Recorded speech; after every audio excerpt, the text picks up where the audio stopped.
नमस्कार बच्चों, आज हम कक्षा 7 का हिंदी विषय का पाठ 7 ये कविता है जिसका शीर्षक है मैं सुमन हूँ, ये पढ़ेंगे। इसकी जो कवि है वह द्वारिका प्रसाद माहेश्वरी है। तो सबसे पहले हम इस कविता को पढ़ने से पहले इनका जीवन परिचय देखेंगे। तो द्वारिका प्रसाद माहेश्वरी जी का जन्म 1 दिसंबर 1916 को ग्राम रोहता, जनपद आगरा, उत्तर प्रदेश में हुआ था। इनकी प्रमुख रचनाएं हैं क्रौंचवध, सत्य की जीत, दीपक, गीत गंगा, वीर तुम बढ़े चलो, सोने की कुल्हाड़ी आदि। अब 29 अगस्त 1998 को इस श्रेष्ठ साहित्यकार ने इस संसार को हमेशा हमेशा के लिए त्याग दिया। तो ये था इनका एक संक्षिप्त जीवन परिचय। अब हम इस कविता का भावार्थ देखेंगे। आप सभी के पास पुस्तकें घर पर उपस्थित होंगी। तो इस कविता में 3 पैराग्राफ हैं, ठीक है। तो 3 पद्यांश हैं इस कविता के। उन तीनों पद्यांश को हम क्रमशः पढ़ेंगे। तो सबसे पहले हम प्रथम पद्यांश देखेंगे इसका।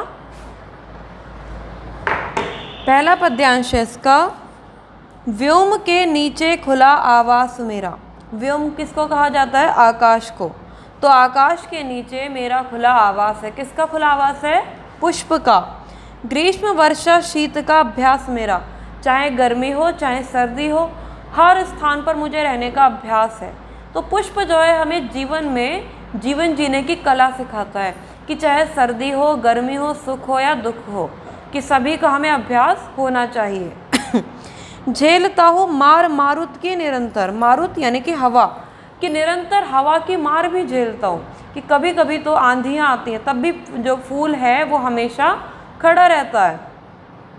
खेलता यूँ जिंदगी का खेल हंसकर, कि मैं अपनी ज़िंदगी से कभी परेशान नहीं होता हूँ, हमेशा अपनी ज़िंदगी के जो खेल हैं उन्हें हंसकर खेलता हूँ। चाहे वर्षा हो, चाहे सर्दी हो, चाहे गर्मी हो, चाहे आंधी हो, चाहे तूफान हो।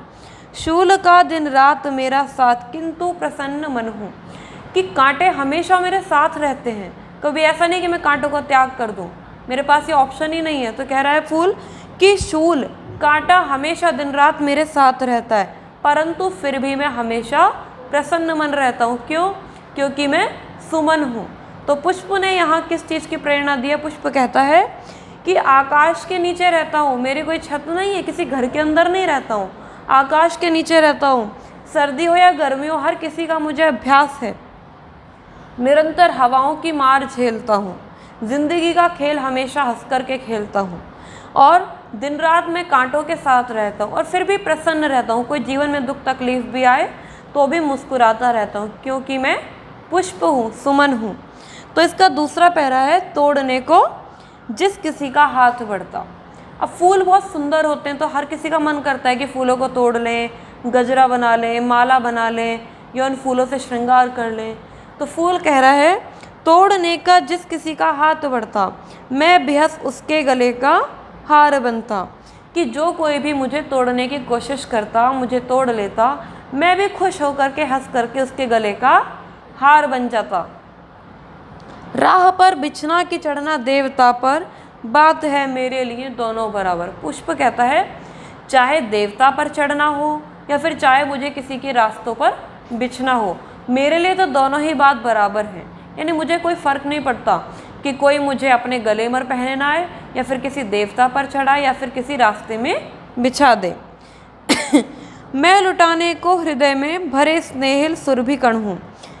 पुष्प कहता है कि मैं तो वो सुरभि कण हूँ, यानी कि वो सुगंधित वायु हूँ जो सब किसी पर लुटने के लिए तैयार हूँ, क्योंकि मैं सुमन हूँ।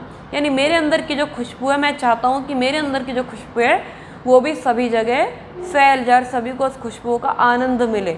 मैं ऐसा इसलिए चाहता हूँ क्योंकि मैं क्या हूँ? एक सुमन हूँ। तीसरा पैरा है इसका, रूप का श्रृंगार यदि मैंने किया है। पुष्प कहता है यदि मैंने किसी के सौंदर्य में वृद्धि करी है, यदि मैं किसी के बालों में गजरा बना हूँ, किसी के हाथों में हथफूल बना हूँ, यानी जब भी मैंने या तो मैंने किसी का भी श्रृंगार किया है, सात शव का भी हमेशा ही दिया है। कि ऐसा नहीं कि मैं हमेशा केवल सजने के लिए ही काम आया हूँ, मैंने तो किसी शव पर भी सजने का काम किया। यानी शव पर भी पुष्प चढ़ाए जाते हैं, तो वो सुमन भी मैं ही हूँ। खिल उठा हूँ यदि सुनहरे प्रात में मैं, अगर मैं सुबह सूर्य की रोशनी में खिलकर उठ गया हूँ, यदि मैं सुबह सूर्य की रोशनी में खिल गया हूँ, तो ऐसा नहीं कि रात में सो गया हूँ, मेरे बहुत सारी वैरायटी हैं जो रात में भी खिल उठती हैं। तो मुस्कुराया हूँ अंधेरी रात में मैं, रात की रानी का फूल आपने देखा होगा, वो रात में ही खिलता है।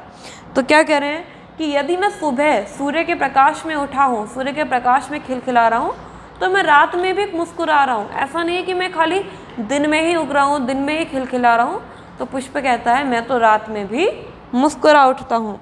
मानता सौंदर्य को जीवन कला का संतुलन हूँ, हाँ मैं मानता हूँ कि जो सुंदरता है वो जिंदगी जीने की एक कला है और उसका एक संतुलन है। क्यों मानता हूँ मैं ऐसा? क्योंकि मैं एक सुमन हूँ। तो यहाँ सुमन के माध्यम से हमने ये जाना है कि हमें जीवन को किस तरीके से बिताना चाहिए। जीवन में सुख दुख आते ही रहते हैं, सर्दी गर्मी आती है, सुख दुख आते हैं। पुष्प ने क्या कहा कि हमेशा कांटों के साथ रहता हूँ, मैं फिर भी प्रसन्न रहता हूँ, कभी घबराता नहीं हूँ।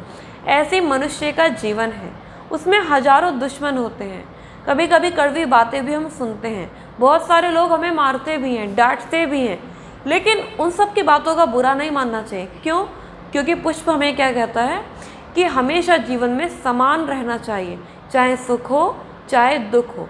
सर्दी गर्मी आती रहती हैं और गलत और सही भी होता ही रहता है। सुख दुख जीवन के दो ऐसे पहलू हैं जो आते ही रहते हैं। दुख है तो सुख भी आएगा, रात है तो सुबह भी आएगी ही आएगी। तो पुष्प ने हमें ज़िंदगी जीने की कला सिखाई और पुष्प ने क्या बताया कि जीवन में कोई भी स्थिति हमेशा समान नहीं रहती, यानी जीवन की प्रत्येक स्थिति बदलती रहती है, क्योंकि बदलाव ही, ये जो परिवर्तन है, ये परिवर्तन ही क्या है? प्रकृति का नियम है। और परिवर्तन के अनुसार मनुष्य को बदल जाना चाहिए, तभी मनुष्य प्रसन्न रहेगा। तो मैं सुमन हूँ, इस कविता के माध्यम से हमने जाना है कि हमें पुष्प की भांति सुंदर बनना है, कोमल बनना है, जिसे लोग तोड़े तो सही, लेकिन हमारे मन की जो कामना हो वो पुष्प की तरह क्या हो कि मुझे चाहे कोई कितनी भी चोट पहुँचाए, लेकिन मैं फिर भी लोगों का क्या करूँ? श्रृंगार करूँ, उनका आभूषण बनूँ, उन्हें कभी मेरे द्वारा तकलीफ़ ना हो। तो हमने पुष्प के माध्यम से बहुत कुछ जीवन जीने की कलाएँ सीखी हैं। तो ये जो कविता है, इस कविता को हम चाहेंगे कि ये हमारे जीवन में सार्थक बने। और इस पाठ के जो ये कविता है, इसके जो नोट्स हैं आपको वो PDF के माध्यम से भेज दिए जाएंगे। धन्यवाद।